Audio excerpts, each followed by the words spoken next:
Hello mga kumarites, ngayong araw nga po nito ay aayusin ko itong mga halaman. Didilig nga lang po sana ako kaso nga po nabasag yung isang paso kaya naman nabitawan ko nga. Dahil itong mga paso nga po ay nabili ko nga po ito nung bagong gawa pa nga po itong bahay namin. Kaya naman hindi ko nga expect na ganito na nga po ito karupok. Nagkakrak na nga po siya pag hinahawakan mo. Kaya ayan, iriripat ko na nga rin po itong aming halaman para nga po tumaba nga rin po ito. Pinaghihiwalay ko na nga po yung kanyang mga anak. Napansin ko nga po na puro ugat na ito at kailangan nga pong bawasan. Malaki po talaga yung dahon nito kumarites pero ito nga po ay ang papayat. Kaya ayan, binawasan ko na para makatubo siya ng maayos. Bawasan ko nga rin yung mga ugat niya para hindi nga po sila magsiksikan. Hindi pa nga po ito nabasag ay hindi ko pa nga po ito mairiripat. Dinidiligan ko nga lang po ito dahil wala nga rin pa akong time talagang ayusin pa ito. Pero dahil nahulog na nga siya at nabasag yung paso niya kaya ayan nagkaroon na nga ako ng time. Di naman talaga siya mahirap paghiwalayin kumarites dahil malambot na nga po yung pinakaugat niya. Mas ko rin naman kasi itong diligan kaya naman hindi nga po ako nahirapan magtanggal. Malambot nga po yung pinakalupa niya. Ang hilig ko talaga sa halaman pero yung iba nga po ay namatay na dahil hindi ko nga po naalagaan. Ano ba naman na busy nga rin po talaga ako sa pagtitindahan namin. Syempre sa gawaing bahay din. Dahil alam nyo naman yung ibang halaman ay sensitive po talaga pag hindi mo madiligan o di kaya sobrang dilig ay talaga namang namamatay. Kaya itong mga natira nga po kumarites ay talaga namang hindi sila yung masiselan na halaman. Kahit hindi pa nga po ako nakakapagkape, inasikaso ko na nga po ito. Wala na nga rin po ako magawa dahil nakahara nga po ito sa aming daanan. Nag-uumpisa nga po ako maghalaman, talaga namang gumagastos pa ako ng pera para bumili ng halaman. Mahilig ka pala dito ay talaga namang hindi mo mapipigilan yung sarili mong gumastos. Ito na nga yung pumabilang kung magkano na nga po ang nagastos ko dito sa pagbili ng mga halaman. Bahay ko nga po dati ay napupuno nga po ito ng halaman. So, dahil tabi nga po ito ng daanan kaya naman yung iba talagang pinaglalaroan ng mga bata. Kaya nawalan din talaga ako ng ganang mag-alaga. Kaya naisip ko rin talaga na maglagay nga po ng lagayan ng halaman dyan sa gilid ng aming pintuan, yung hindi nga po abot ng mga bata. At ang maganda nga niyan kumarites, hindi nga po ito nakaharang sa daanan. May mga nakalagay nga rin po akong mga hanging plant doon sa taas ng pintuan namin pero hindi na nga po iyon nabuhay. Parang taas kasi at hindi ko nga po nadidiligan ng maayos. Ko nga lang po pala yung mga lupa para hindi nga po masayang at inilagay ko nga po sa halaman. Yan ko na nga rin po ito at tinanggal ko nga po yung mga alikabok doon sa pinakadahon. Tatapusin ko na nga lang din po yung pagdidilig dahil maalikabok na nga po yung mga dahon kaya binanlawan ko na. Para mas maganda nga po tingnan. Halaman nga po na ito ay hiningi ko lang para sana doon sa aming kusina. Kaso nalalanta nga po siya kaya dyan nilabas ko nga rin po iyon. Kaya ang mga nilagay ko na nga lang po sa loob ng aming bahay na mga halaman ay mga fake plant. Ano ba naman sa sobrang busy nga po sa pagtitindahan ay nawawalan nga rin po ako ng time para sila ay paarawan. Parang gusto ko na nga rin po talaga ulit maghalaman para nga po dito sa harap ng tindahan namin. May nakalagay po kasi dyan sa harap ng tindahan namin dati na lagayan nga po ng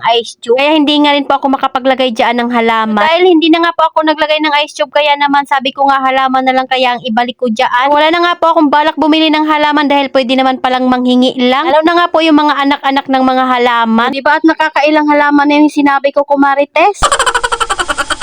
May binabang nga po akong halaman sa taas para nga po ilagay ko dito at binawasan ko na nga rin po ito. Tinanggalan ko na nga rin po ng dahon na laya at para nga po makatubo ng maayos. Ayan, tingnan nyo naman kung gaano nga po kaaliwalas dito sa labas ng bahay namin dahil sa mga halaman dyan. Mas maganda na nga po siya tingnan dahil sa nilagay nga po namin na fake grass dyan sa dingding niya. Nasako na nga rin po yung harap ng tindahan namin para hindi na nga po maalikabok. O diba at nakakatawa tingnan yung harap ng tindahan namin. Hindi ka nga maboboring dahil tingnan nyo naman at maaliwalas nga po ito. Dahil wala na nga pong basura ngayon kaya ayan, hindi pa nga po naitapon yung basura. Pagkatapos ko nga po doon ay nagtimpla lang ako ng kape para naman makapagkape na nga po ako. Masama pala yung pakiramdam ng bunso ko kaya tingnan nyo naman at dito pa sa ilalim ng lamesa natulog. Pinapatulog ko yan sa taas pero ayaw niya ngang matulog mag-isa doon kaya naman ayan nasa ilalim nga po siya ng lamesa. Uhugasan ko nga po yung tubigan namin dahil madalas ay pinupunasan ko nga lang po ito. Siyempre pagbigay lang ay kailangan nating ingatan. Isa nga rin po ito sa binili ko kumarites doon sa binigay nga po sa akin na pera para pambili nga po ng no lokot bedsheet. Pero dahil marami pa nga pong tira kaya naman binili ko nga rin po ng gamit sa bahay. O diba dahil sa followers ko Marites, abay tingnan nyo naman at nakabili nga po ako ng gusto kong gamit. Malinis naman ito ko Marites pero mas gusto ko nga pong minsan ay nililinisan din talaga at sinasabon para malinis talaga yung ating iniinom. Kagandahan lang talaga ng ganitong jug ko Marites ay makikita mo nga kung may madumi doon sa ating tubig. Tapos ko nga pong hugasan ay tinaob ko lang para nga po patuyuin ng kaunti. Galin ko nga po muna itong yelo dahil gagawa nga po ako ng yelo. Dito talaga ako maglagay ng yelo ko Marites patayo para hindi nga po sila mapirat.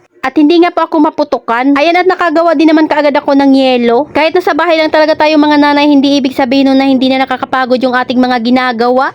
Minsan nga ang mas nagbibigay sa atin ng pagod ay yung paulit-ulit na lang natin ginagawa yun araw-araw. Kaya kahit nasa bahay lang tayo ay hindi naman ibig sabihin nun na hindi rin tayo napapagod. Pagsaway nga lang sa ating mga anak ay nauubos na agad yung ating lakas. So ayun lang muna ko Marites. Salamat sa panonood. Follow for more. God bless us. At sana i-share nyo na nga rin po itong aking video.